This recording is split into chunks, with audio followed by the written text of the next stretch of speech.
we want to address this inside radius. So in other words, cut out this hollow. It's the same with any shape that has a hollow on the inside.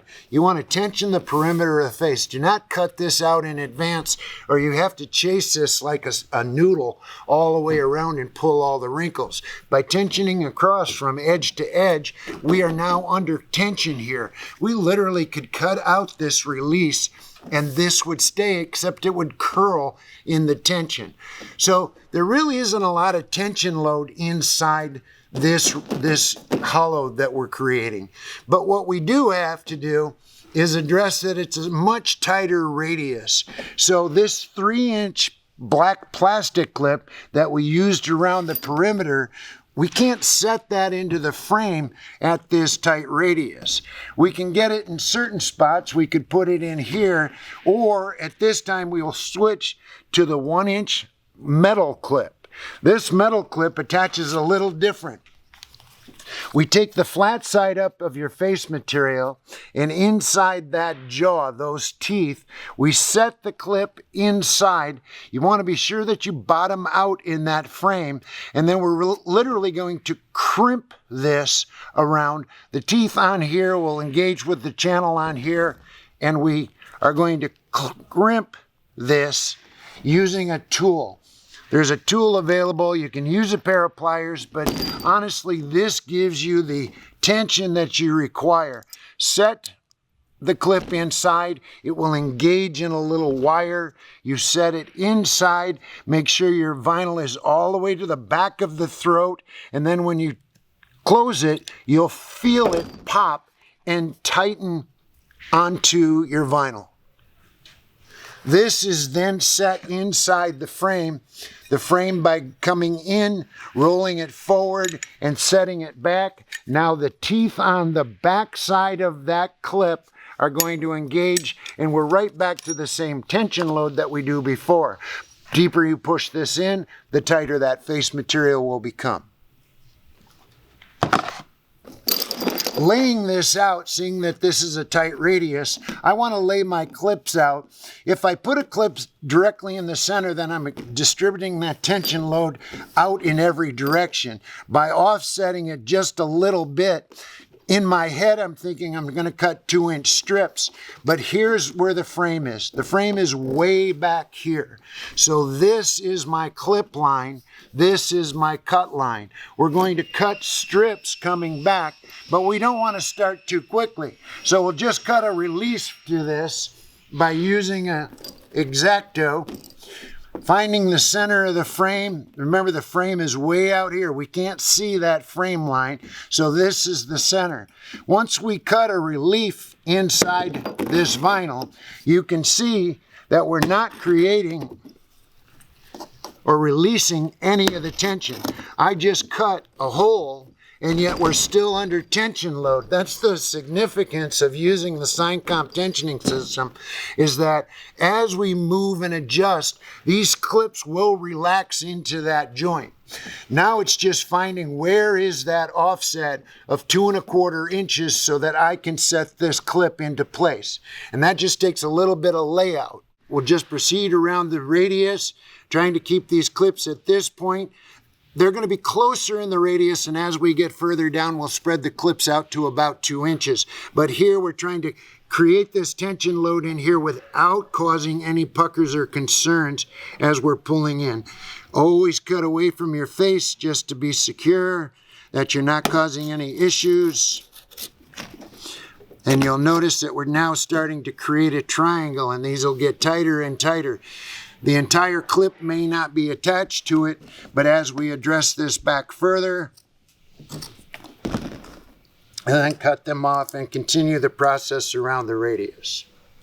So we're just coming around the radius, really not putting anything under tension, just getting the clips into the channel, rolling them forward, just hand setting them in, because there is no tension here. We're just trying to make it flat, crisp appearance so that when we inset the cover. So we're just cutting back, starting again. Just a reminder, inset your X-Acto knife inside the frame, cut out, being parallel to your frame, and then attaching your clip. And then we'll just keep going down this side, and it's rinse and repeat. We'll cut back into this side. Then we'll go back in and we'll hand adjust to get these little bubbles out. But we've eliminated all of the wrinkles by tensioning the outside perimeter and then releasing this inside radius. So we came around the radius by insetting each clip just by measuring out the 2 1/4 inches and then cutting it off. So each one of these as we came around, and again we're just putting them in finger tight. We can go back and tighten this up once we address the bottom. Now the bottom's the flat part. Here we didn't have any wrinkles, so that's the reason for starting up here, working your way down to the easiest portion. Now when I say the easiest portion, we have the edge of our frame on a skew in this P, and I need to set a clip here, and I also need to set a clip here, which means I need 2 1/4 inches going in each direction. By cutting it on a diagonal, I'm not going to have enough material here. So what we'll do is, we're not sponsored by Gorilla Tape. I take a piece of Gorilla Tape and I extend this flap out now square. So I'm going to take a 5-inch piece and attach it whatever vinyl I have left and make a flap that sticks out here perpendicular to my line. Now I can create another one going the opposite direction and independently tension these two into the corner. It doesn't always happen that way. Sometimes you can cut out on an angle, have more than enough material, not that you'll get the full flush, all the material inside the clip, but just by having the point of it where you've cut into that taper, having the point, again, there's very little tension in this, but here we're just going to demonstrate step by step how we go ahead. You cut it on the angle, whatever material you have left, we'll attach a duct tape flap to it.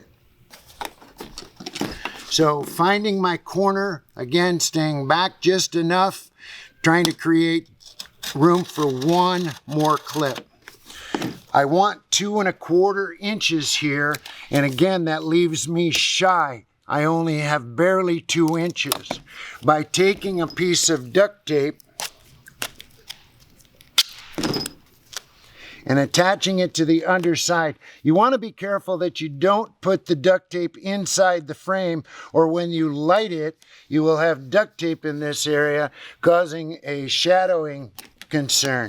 So by folding it back over onto itself, again, don't go inside the face, but by folding it over on itself, I've now created an extended flap for this. You just want to work it in, make sure you're comfortable with that it's connected on both sides. Now measure out your 2 1/4 from here and cut this, and you've created an independent flap for this line.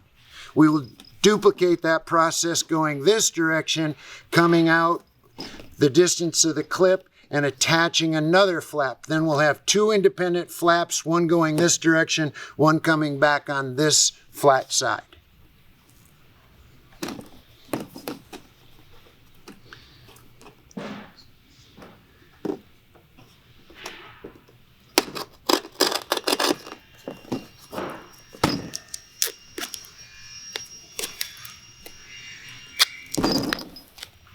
Again, make sure you don't go inside your frame, stay back.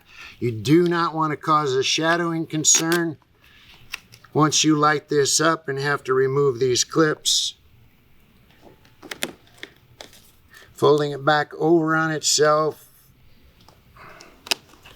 securing it on top and bottom of the vinyl so you have enough material. Now measure back from the edge of your frame the 2 1/4 that's required. And we can cut this off and have an independent flap going this direction and have an independent flap going this direction, bringing tension into both corners at this point, giving you that sharp edge. Before I extend up the rest of this length, I have set the clip in on either corner with that duct tape extension. Once I set the clip in, I just take a screwdriver and tap tension till this surface is flat. Again, we're not under tension load in this inside radius, and just making sure that that is flat. If this corner is flat and secure, then we can move across to our last corner, duplicating that process. Now that we have all the clips, the aluminum 1-inch clips inset inside the channel, we're just going to go around and address the edge. If you see a little bubble, all you have to do is set your flathead screwdriver on the clip and just give it a touch. No required tool at this point. Just touch them back in. You're not trying to over tension it at this point. You're just trying to address that flat edge so that your cover will fit better. Just tap them in. Typically, if they move, you need to address that, but commonly it's just tapping them in. You want your corners square. You don't want to pull any tension. You want to over tension and cause wrinkles across. But now we've addressed a flat face in the tensioning system.